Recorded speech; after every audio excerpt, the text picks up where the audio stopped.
Okay, so today you're going to have to live with me talking and not looking at the camera because I'm going to try something completely unprecedented here. One of the charges that's been levied against this method that I like to use is that it's not repeatable. So the other day, it's already been loaded up on YouTube, I loaded this barrel in and it showed 40 thousandths run out. And I'm like, well, I'm not telling anybody to try this, I'm just showing what happened. 40 thou of bounce on the high end of this barrel. And I got talking and showing, and I'm bustling like I'm doing right now. I marked it all out. You'll recognize the marks on the bore or on the barrel, if anybody cares. The point is, neither am I selling anything or really trying to prove anything. I'm just going to do something because I screwed up. I screwed up on that video. I was setting the headspace down, I came in a long ways and I hit my 7 thou target. And then because my brain is kind of stupid sometimes, when I'm videotaping especially, I said, well, when we tighten this thing up, that'll knock a few of that out. We'll be down to 4 thousandths, and I'll tighten this thing up in the other room. Well, not only, I don't know how to explain this to you, but not only was I short on headspace, I was also short on timing because I had the numbers backwards in my head. I don't expect any of you to understand that. I don't expect anyone here to have a similar experience. I am just sometimes a dyslexic puke. I have always made it my policy when I'm down here working to crank up the music, shut off my brain, and turn on my forebrain so that I don't screw up. It's basically so that I don't get interrupted. It's so that I concentrate entirely on what I'm doing. Again, don't expect that to make any sense to any of you. Don't care. That's what I do. So, I'm over here talking and yakking and thinking of all sorts of disparate things, trying to document this, and I pussed it up. Bottom line is, this barrel is right now pointing directly to the left.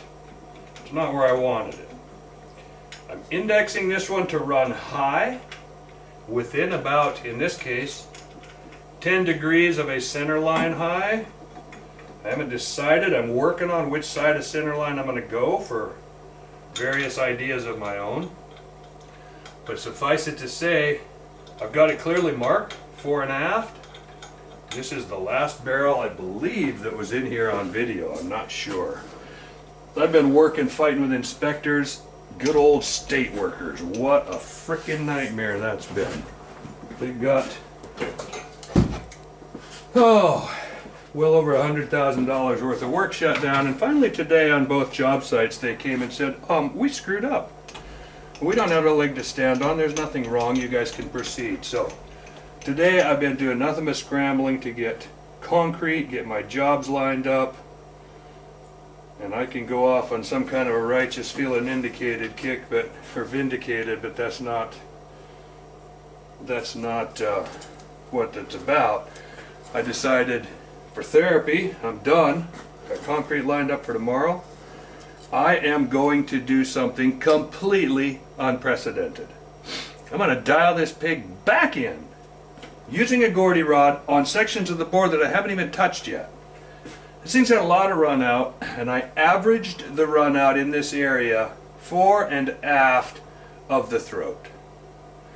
I've bored all that out. It's chambered. It's indexed. It's just indexed wrong. So now I'm going to have to use this section here only, just in front of the bullet. And on video, I'm going to work from the back, do all this, and then hopefully make my time slot, burn around to the front, and see where the run out is. See if we showed anything repeatable. Because I have a decision to make.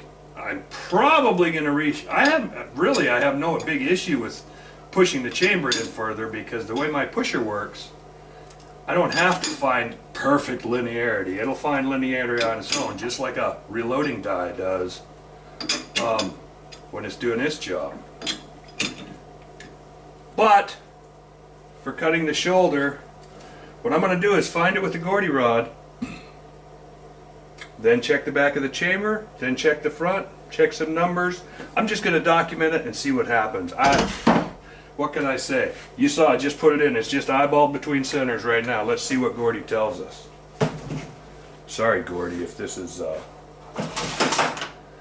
keep using your name and you might just be going, Al, would you shut up? Okay, so there's the trout. This is not the correct way to do a setup. There is so many things wrong with this, throwing it back and trying to find, but now is where I can see that rod is bent. It's got a nice bias in it.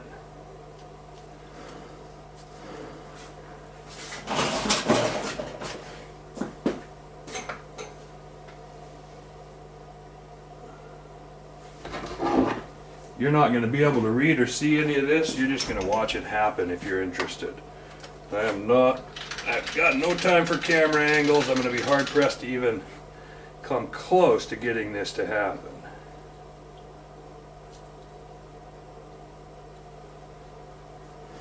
But I will do it with no fakery. I'm going to kick this lathe off. Whoops. Just because it's wound up in a, you know what, I'm going to slow it down too. Sorry about this kind. No, I can't do that. I'm just going to kick it out of gear. I did have it running for a while.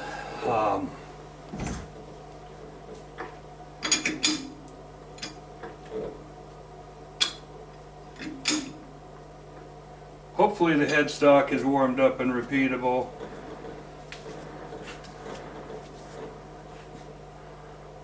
Okay, now I need to loosen it up there. I am using pre-mashed diggy bobbers this time, so I shouldn't get the bounce. I shouldn't have any excuses, people. Shouldn't have any excuses. This is either going to work or not. There I am within that tenth. If I hit the lathe chuck, it changes, but I'm trying not to. I'm going to back this one off. Yeah, boy. As soon as I stop turning, it backs off on its own. It's a small amount.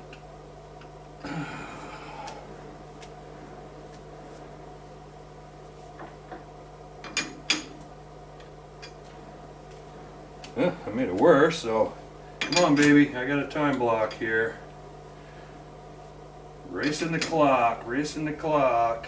Now I'm getting so loose that I'm starting to get anomalous readings. Okay, now I've got a text to mark. I'm going to make another. I don't know why I keep saying text. I guess I read Hambly Wambly Clark's book and enjoyed it. Look at that. Okay, I'm going to go in there 2 inches. I'm just going to ram way in ahead of the throat because, dude, we don't have time. It's going to be all wobbling. So now I'm going to go to the outboard side and start pulling wobble. Okay.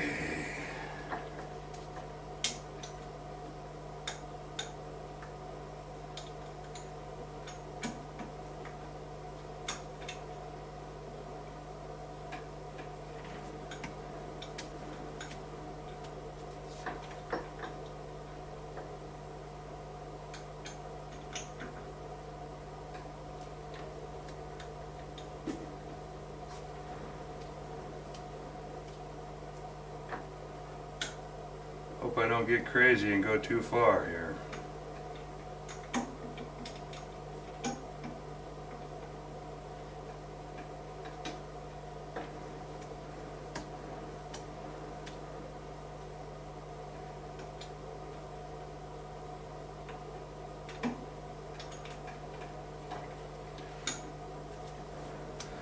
I'm not going to tell you what the left hand is doing because I was taught that the left hand and the right hand are never supposed to know what each other are doing, so you're stuck watching the right hand here. If any of you try this, you'll figure all this detail-y stuff out on your own and do it your own way.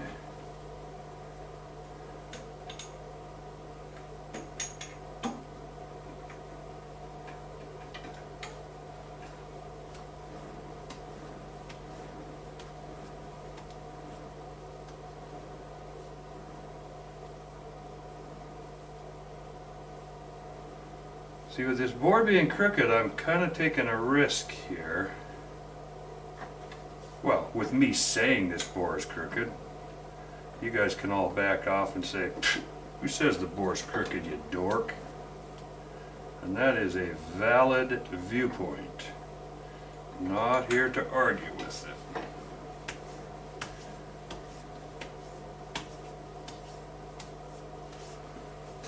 I'm thinking I'm going to go to, oh, that is manual, shoot.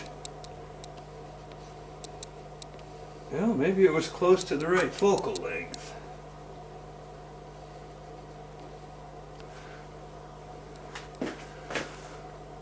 Well, I'm less concerned about picture quality than I am about quality of what I'm doing. Ooh, boy, that went berserk. Now I'm going all over the world. So, time to get some of this back.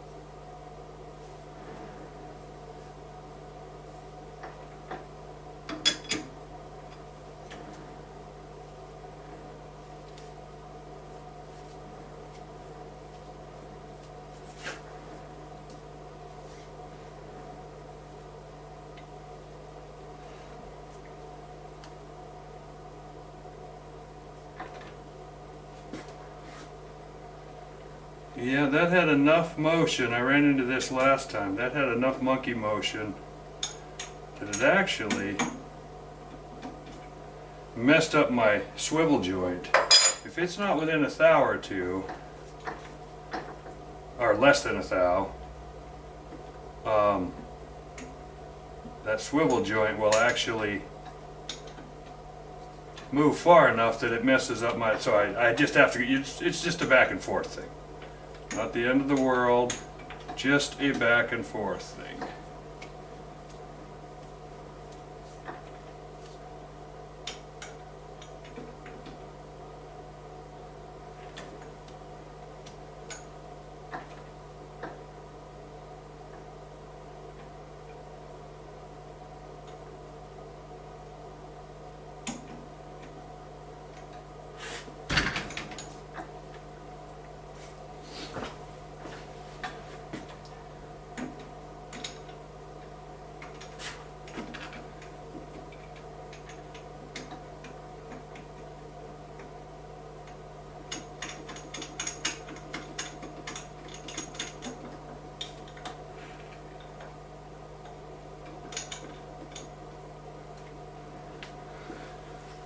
Okay, so I got in a hurry and ran out of a parameter there.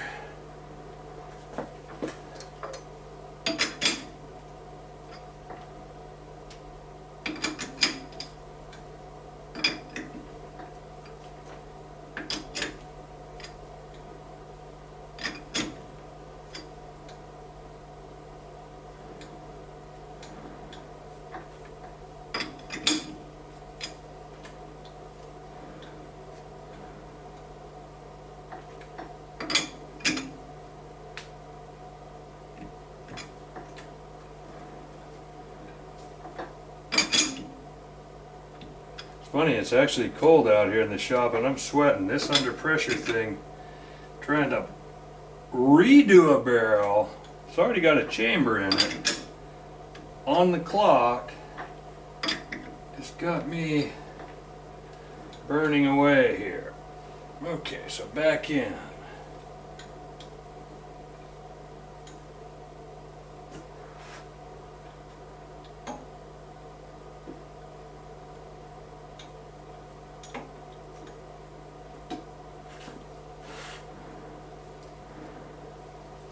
I'm going to do a little backing and in and out and because it's changing on me.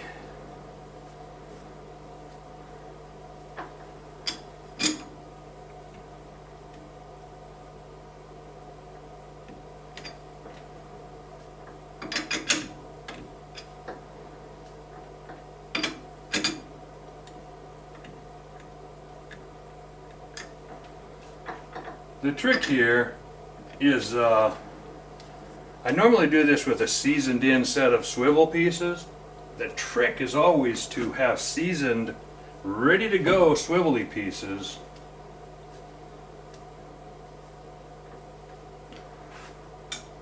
So you don't have to fight this. What you get is what you got.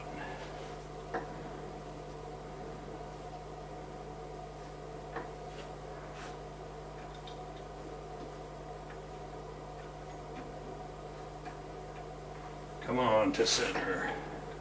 Come to daddy.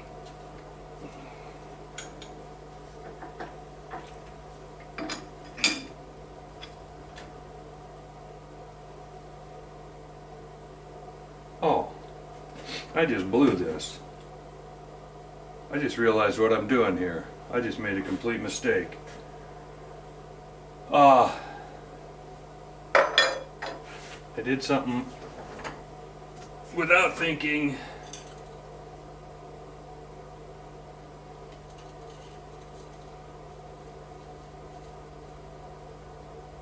There's my swivel point. I'm going to have to make another mark around this. I think I just made a throwaway video. Well, oh well. I will just say, if you're interested, keep watching. Otherwise, I'm kind of back to square one because I screwed up. I've been over there swiveling as though I were swiveling on my swivel point, and I wasn't. I've been swiveling on a point in space. There's my swivel point. No wonder my readings kept reinforcing each other.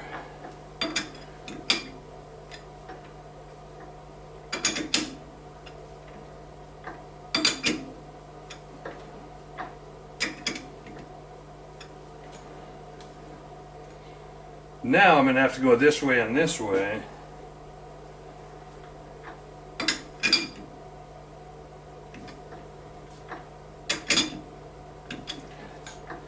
In another video I explained as just how hard it is to set your swivel point, the throat, when you've got the swivel, the actual mechanical swivel and the point in a different place. Well, not only did I just do that, but I did it unbeknownst only because I'm a dork. There is no rational explanation for setting up the way I did, except coming in unprepared. I came to class unprepared. So, now we get prepared.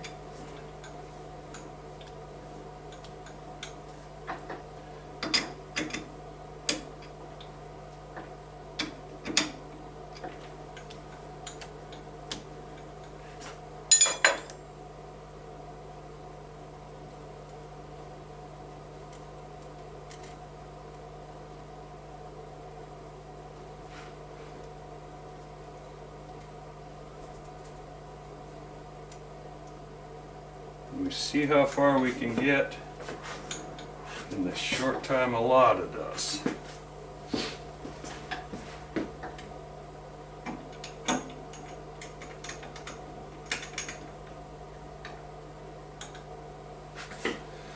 So, I do believe we'll achieve our goal on the next segment of this video, but me being the person I am, I may be completely all wet. Let's see here.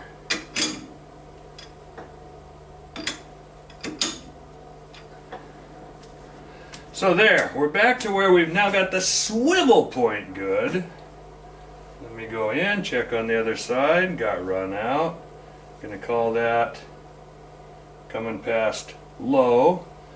Go out here.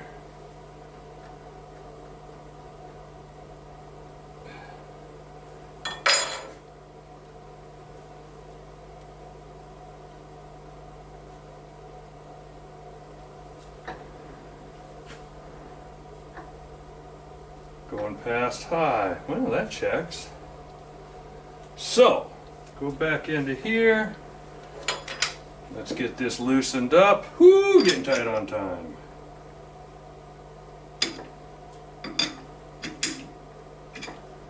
That's encouraging though. Now I'm seeing a high side and a low side. How close we can get doing it this way? Man, if we repeat within a few degrees, if we oh good Lord.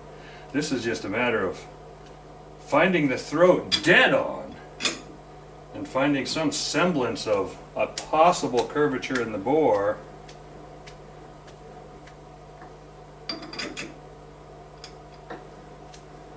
That's all this is. Unfortunately, it's showing my hand movement. This lathe chuck's not as quite as warmed up as I'd like it to be, but I think this is repeatable enough. So, we are loose. Let's go. In. Maybe I'll have time to throw a really wicked quickie on here for you.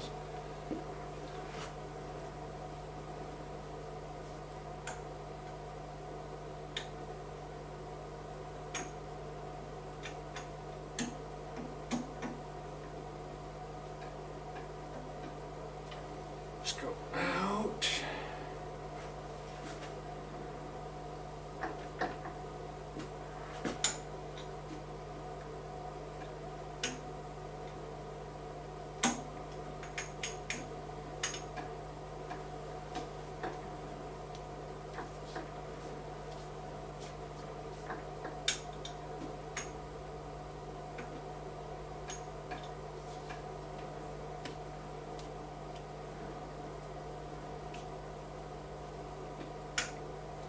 Okay, that thing's going to shut off in moments. I'm just going to reach back up, turn it back on, and continue on as though it never happened.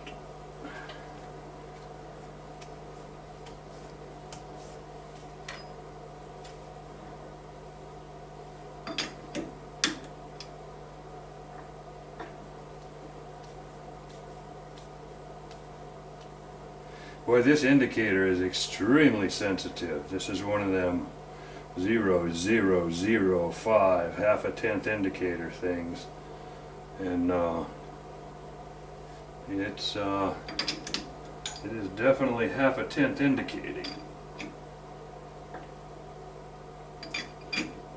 That big long lever's only got a couple thou throw.